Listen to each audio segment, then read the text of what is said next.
සමහර ඇත්තෝ ඉන්නවා දානීය සඳහා මිල මුදල් යොමු කරනවා. නමුත් ඒ දානයට සහභාගී වෙලා දන් හැන්දක් පූජා කරන්නට අවස්ථාව ලබා ගන්නේ නැහැ. සමහර ඇත්තෝ ඉන්නවා දානේ පූජා කරන ඒ දාන වැටට එනවා. හැබැයි තමන් සතු කිසි දෙයක් ඒ දානය සඳහා පරිත්‍යාග කරන්නේ නැහැ. සමහර කෙනෙක් කියනවා ඒ දෙකම කරන්නේ නැහැ. සමහර කෙනෙක් කියනවා තමනුත් සම්බන්ධ වෙලා තමන්ගේ අතින්ම ඒ දානය සකස් කරනවා. එතකොට මෙතන සකසා දන් දීම කියන්නේ අපි හිතමු ස්වාමින් වහන්සේලාට එහෙම නැත්නම් සාමාන්‍යයෙන් කෙනෙකුට අපි කෑම වේලක් දෙනවා කියලා. ඒ කෑම වේල දෙනකොට ඉතා පහසුවෙන් අනුභව කරන්න හැකිවන පරිද්දෙන් ඒ ආහාර වේලට අවශ්‍ය කරන ලුණු ඇඹුල් ඒ වගේම දානට ඕන කලමනා ඒ ආහාරය රසවත් කරන්න අවශ්‍ය කරන දේවල් මේවා මනාව සම්පාදනය කළා. අපි හිතමුකෝ මේ ලෝකේ ඉන්න රජවරයෙකුට රාජ භෝජනයක් එළවනවා කියලා. ඒ රාජ භෝජනය එළවන්නේ බොහෝම සක්කච්ඡාකාරීව. ඒ කියන්නේ ඊටාම කල්පනාවෙන් ඒ සූදමේ හෙවත් ඒ උයන පිහන කෙනා ඒ ගැන ඒ තරම්ම සැලකිලිමත් වෙනවා. අන්න ඒ වගේ පුංචි තනපවා සැලකිලිමත් වෙමින් පිරිසිදුවට පිළිවෙලකට කැපසරුප් ආකාරයෙන් අපි තවත් මෙහෙම හිතමුකෝ. දැන් ස්වාමින් වහන්සේලාට දන් පූජා කරද්දී ගිලන් වෙත ස්වාමින් වහන්සේලා ඉන්නවා. සමහර ආහාර වර්ග තියෙනවා ඒ ස්වාමින් වහන්සේලාට අසප්පායයි. සමහර ස්වාමින් වහන්සේලා ඉන්නවා සමහර ආහාර පාන වළඳන්න කැමති. ඒක ඇති වැරද්දක් නෑනේ. බුදුරජාණන් වහන්සේ දේශනා කරනවානේ භික්ෂුන් වහන්සේ කෙනෙකුට මේ නිවන් මාගේ කටයුතු කරද්දී හේතු වන ප්‍රධාන කරුණු කිහිපයක් තියෙනවා. ඒ අතර එකක් තමයි ආහාර සප්පාය. තවත් විදිහකින් කිව්වොත් භෝජන සප්පාය. ඒක ගිහියටත් එහෙමයි. මේ ශරීරයට යම් ආහාරයක් වැළඳුවාට පස්සේ දැඩි අපහසුාවක් ඇති වේ නම්, තේජෝ ධාතුව අධික වේ නම්, වාපිත් අධික වේ නම්, එයාට එතනින් එහාට සමාධිය පුරන්න අපහසුයි. අපි හිතමුකෝ ඒ වගේ ආහාරයක් වළඳලා පරයන්කයක් බැඳගෙන හුස්ම රැල්ල දිහා බලමින් ආනාපාන සතිය වඩනවා කියලා නිතර උගුරට එනවා. ඊළඟට නිතරම මේ බඩේ වාතය පිරෙනවා. අර ආහාර සප්පාය නැතිවීම.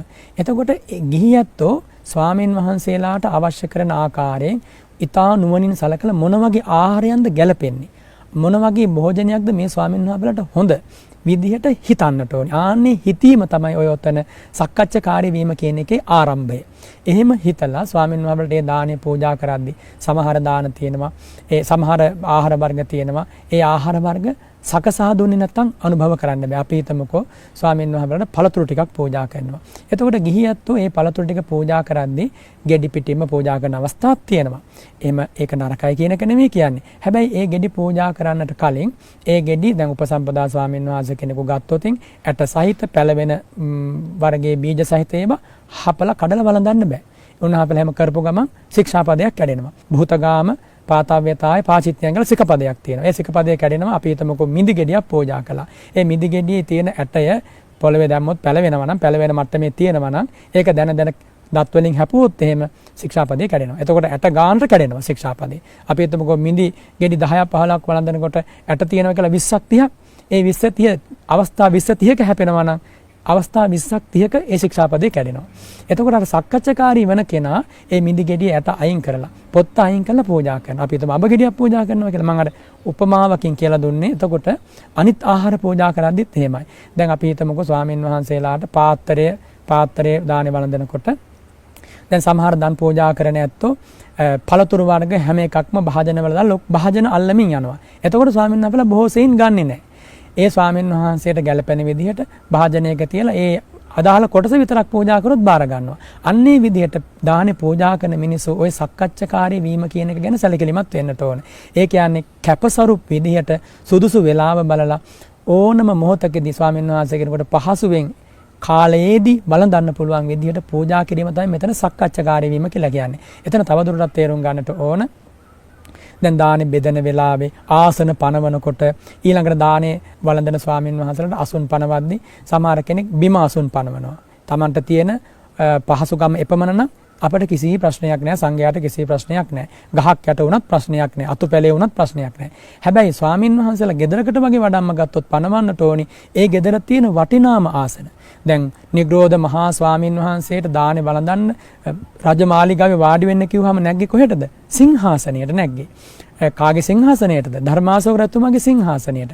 ඒ කියන්නේ ස්වාමීන් වහන්සේ රහතන් වහන්සේ නමක් සිංහාසනයට තියෙන ආසාවෙන් නෙමෙයි. ඒ ස්වාමීන් වහන්සේ මේ ලෝකීන සීලයෙන් ගුණයෙන් පරම පූජනීය. ඊට වඩා වැඩි කෙනෙක් නැති නිසා ඒ මොහොතේ සිංහාසනේ වාඩි වුණා. ඒතකොට ආසන පනවද්දිත් ඊටා පහසු ආසනයක් පනවන්නට ඕන. ඉතින් මේ හැම තැනක් ගැනම සැලකිලිමත් වෙන. අපි තවත් උදාහරණයක් කියන්නම්කෝ. දැන් දානේ වළඳනකොට ස්වාමීන් වහන්සේලා ඉන්න සමීප තැනක සුවඳ කූරක් දාල්වලා තියෙනවා. මේ දුමාරේ වදිනකොට වෙහෙසටපත් වෙනවා. කාට වුණත් එහෙමනේ. ඉතින් ඒ වගේ දුමාරයක් වදින්න නැති වෙන්න. ඒ හැම තැනක් ගැනම සැලකිලිමත් වෙමින් පහසුවෙන් ඒ දන් හැඳ අපි හිතමු ගහක් යට පවන් පොදක් ඇඟේ වදින මොහොතක කිසි පීඩාවක් නැතුව ඒ දාන ටික වළඳන්න පුළුවන් විදියට යම් සේද ස්වාමීන් වහන්සේ කෙනෙක් කටයුතු කරන්නේ අන්නේ ආකාරයෙන් දීම තමයි මෙතන සකසා දීම කියන්නේ. තවත් බොහෝ කරුණු තියෙනවා මම ආසන්න වශයෙන් මේ කියලා දුන්නේ.